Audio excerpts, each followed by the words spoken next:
thanks again for joining me for the second part of this presentation.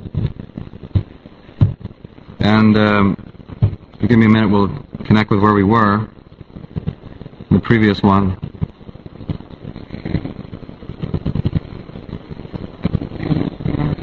No, it's fine. I turned it off.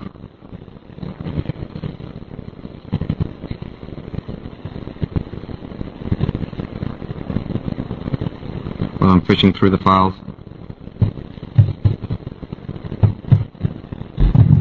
Okay.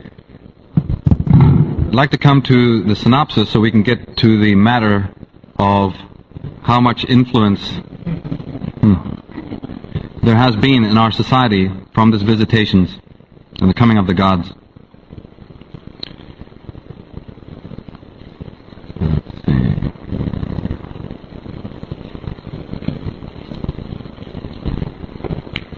Like I said before, that more than 30,000 written documents from all over the world tell of advanced beings who either came to Earth or were already living on the Earth. This is from a good book called Past Shock by Jack Barringer. Now, the word Nephilim that's used in the Bible to describe these beings really means those who were cast down, not those who came down, okay? And sometimes they mistranslate that. It's those who were cast down. The difference of influence. In a book called the Srimad Bhagavatam of India, there's a quote that says, "It tells of a demon race which invaded the three planetary systems. Opposing the demons was the Hindu god Shiva, who possessed a powerful weapon that he fired at the enemy airships from his own." Now, it's interesting that the Mahabharata, the Veda, and the Bible, many of the references that, of course, spoke about this were just taken out. The Mahabharata, when Western scholars, even recently, like the 19th century, when they had to go through that book, or the Bhagavad Gita, and translate it into English, do you know that any time they came across a passage like this, they just left it out? They didn't even bother translating it because, of course, they knew what it would mean, it would represent. Then we turn to the Bible again. We have a statement that says, "They come from the far country, from the end of heaven, to destroy the whole land. Who are these that fly in a cloud as the doves to their windows?" Now, that's right. Who are these personages? I'd like to go into that right now with you and explain something of the background of our history that has been kept from us. It turns out that about 50,000 years ago, the Sumerian records always talk about 400,000 years ago. If you listen to Zachariah Sitchin when he's talking about the Anunnaki, and he's translated the ancient monuments there and the scripts and the cylinder seals, he tends to put the emphasis on 400,000 years ago, and I tend to have some problems with that, because it's not really corroborated by many of the other peoples and tribes and their writings.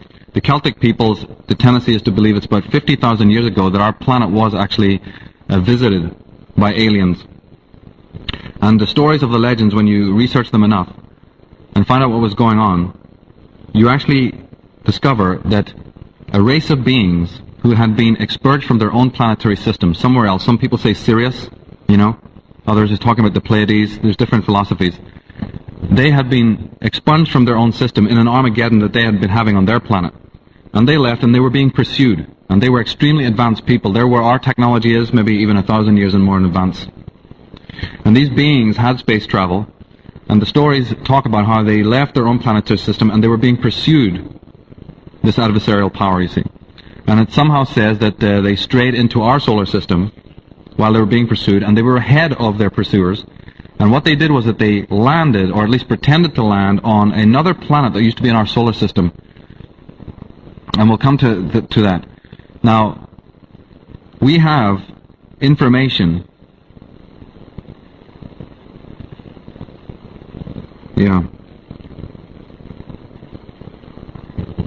All down through society, as many other scholars and websites have gone into. Excuse me. About strange vehicles and visitations. Like in the book of Ezekiel, there's that famous quote that you've heard a lot. "Now as I looked upon the living creatures, I saw 4 wings upon the ground, one by each of them, of the living creatures, with their 4 faces, The appearance of wheels and their composition was like the color of shiny amber, and all four wings had but one likeness, and their composition was like a wheel in the middle of a wheel. This is in the Bible, in the book of Ezekiel, about a vision that this prophet is meant to have had. And we have artifacts from all over the world that bear incredible resemblance to modern-day spaceships. And I'm showing you this for a reason, because some of you have seen this stuff before on other websites, and I've got a particular interest to explain why there is the similarity. And spacemen and astronauts, because on a lot of the programs that deal with this, they do tell you they show you these things, but they never go into why. Have you ever noticed that after an hour-long, multi-million-dollar program, they still leave you with more questions? So we've got to realize that just displaying the facts and looking at the anomalies is one half of it, but then we need somebody to come along and give the answers, and that they will not do right now on mainstream media. Here we have again some sort of celestial scene, and with some what looks like crafts flying, you see. And then, of course, the temple at Abydos in Egypt. You have carvings on the walls that look like submarines and helicopters, very similar to what we have today. And many throughout the world, Vimana is a term that the Indians have used, Shem is a term that the Israelites have used. We have different visitation witnesses. Now, as these beings were entering into our solar system, they did land on a great planet that was in our solar system. It was called Tiamat by the ancients. Some people have also called that Lucifer, and others Luna, not connected to our moon. This was a gigantic planet that was mostly oceans, by the way, and it was its atmosphere was so luminescent that people called it the second sun. That's how it got the name Lucifer. In fact, another term that they often used was Phaeton, right? The Greeks called that planet Phaeton. And it wasn't a sun, but it was a planet that at certain, whatever atmosphere it had, whenever the sunlight was, beaming on it, it has great radiance. And all down through society you'll hear in the ancient legends the terminology that relates to the second sun or the second orb in our solar system. And these beings that entered into our solar system made it appear, or that they had landed on this planet. They even set up a dummy base to send pulsations, electromagnetic pulsations out. And when their pursuers arrived into our solar system, they detected this and basically thought that their adversary was on this planet of Tiamat, and guess what they did to it? They completely incinerated the entire planet of this Tiamat. And in many works, there's references to this. They say this planet split in half. One part just plunged into the sun, another part became our moon. Some people even say part of Tiamat became the Earth, but that's not really true. So this entire planet was destroyed, and all of its content is up there now as what we call the asteroid belt, exactly. And Charles Fort, who's an American suppressed writer, not too well known by people, made a life study of these things that have to do with anomalies like fallen ice, these huge chunks of ice, and frozen fish, and all sorts of strange things that fall from the sky. It's never been properly explained, and they thought he was a crank. The point is that they're not coming from our planet. Sometimes when our orbit of our planet, has times when it comes very close to the asteroid belt and the debris that's up there from this lost planet. And when it does, the magnetic attraction of the Roche field brings some of this content through into our atmosphere again. And that's why even live fish can fall. Because I'm talking about this destruction of this planet probably happened about 50,000 years ago. But and it was an ocean planet. Tiamat was an ocean planet, so most of that is ice, as most of the asteroid belt is ice. Those are frozen oceans. And even its contents will fall to our Earth live, thousands of years later, because of the nature of the refrigeration. And then it's reactivated by our Earth atmosphere. And every time this stuff happens, and people all over the world have seen this happen in front of them, and it's never been properly explained. So, these beings actually did not go to Tiamat. They actually landed on our planet, which was mostly covered in forests at that time. And it was 5 different continents, not what we know today. And they went into the tunnels that people like Eric von Däniken, have discovered and amazed at how these tunnels could be cut. And some say that they even went under the oceans. Like in Samuel here it says, "And the king said to her, Be not afraid, for what sawest thou? And the woman said unto Saul, I saw gods ascending out of the earth." In Bulwer Lytton, his book The Coming Race, he says he describes the existence of a utopian society of advanced beings who live in tunnels and caverns beneath the surface of the earth in a land called the Vrilya. These beings, known as the Ana, were forced into the inner earth because of earth changes, specifically a flood which destroyed their civilizations. Okay? So again, information about Hollow Earth. And by the way, Hollow Earth is a fascinating subject if ever there was one. This is Admiral Byrd, you may have heard of, who flew across the North Pole and discovered that there was these caverns that, again, are not on any physical maps. For those who don't know about this, they should check into the concept of Hollow Earth. In the book of Job, it says, dead things are formed from under the water, and the inhabitants thereof. And then when you look to the comment about this, it says, the place where the Rephaim stay, which is beneath the waters. Dead things in Hebrew is Rephaim, the offspring of the fallen angels, akin to the Nephilim.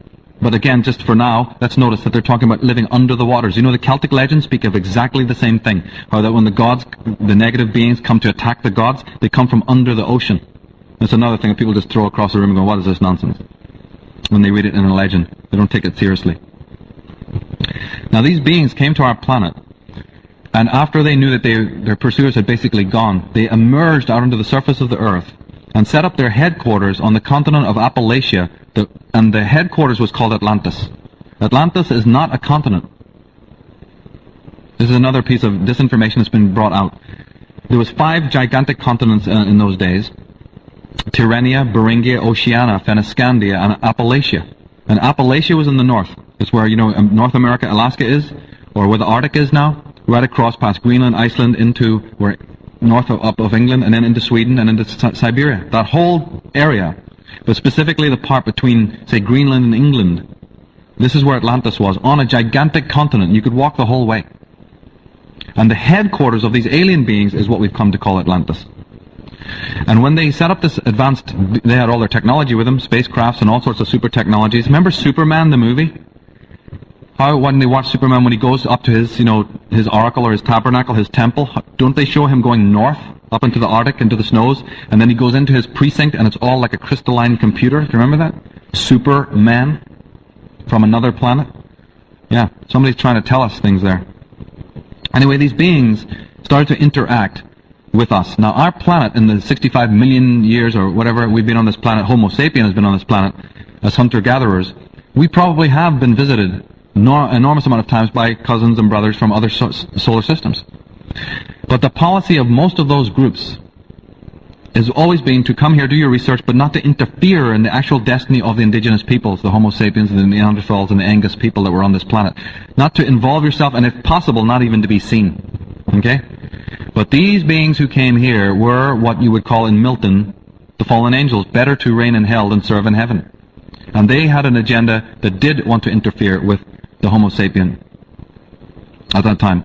So they started to corral, and they started to research all of the life forms and all of the peoples of the earth at that time. And they started to corral, just like in the movie Planet of the Apes, they show this. They started to corral the people onto this place of Atlantis and started to check into their entire biology. And then at a certain point, thousands of years later, not immediately, because it takes time to set up all of these things, genetic changes were done. And the result being that almost all the original Homo sapiens were either changed, and those who weren't changed were killed or created into slaves and subsequently faded out. And the being that they created, we might want to term Homo Atlantis. A being that has pure alien DNA and has pure human DNA. Okay? Homo Atlantis, from which we are all descended. But the euphemism, or the poetic euphemism for these people, is called the Sons of the Serpent. Because, like I said, the original people were called the Brotherhood of the Snake, or the Serpent people. Not because they look like serpents, and we'll come to why they really were called the serpents in a minute. But their first progeny was called the Sons of the Serpent. And that's why we have in the Bible the term, it says, and God said, let us make man in our image after our likeness. Right? They're telling you all about this in the book of Genesis. And by the way, does anybody know that the word Genesis even means the genes of the goddess Isis? Or the generation of Isis? Implying something? And in fact, the Bible, when it uses the word created, it's actually a mistranslation of a word that is actually more like our word build or construct. You know? So this is what we also have the term the firstborn. In the Bible, what we have to understand, because also, think of it, why would the angel of death or God, like even in Herod, and later on before in the Pharaoh's time, what would be the importance of going and killing the firstborn of your enemies? Sure, wouldn't it be smarter to go and kill your enemy and have done with it? Why are you going to wait to kill all his firstborns? See? And secondly, no such atrocity happened. There's never any record of any massacre of any innocents or anything like that in physical record at all.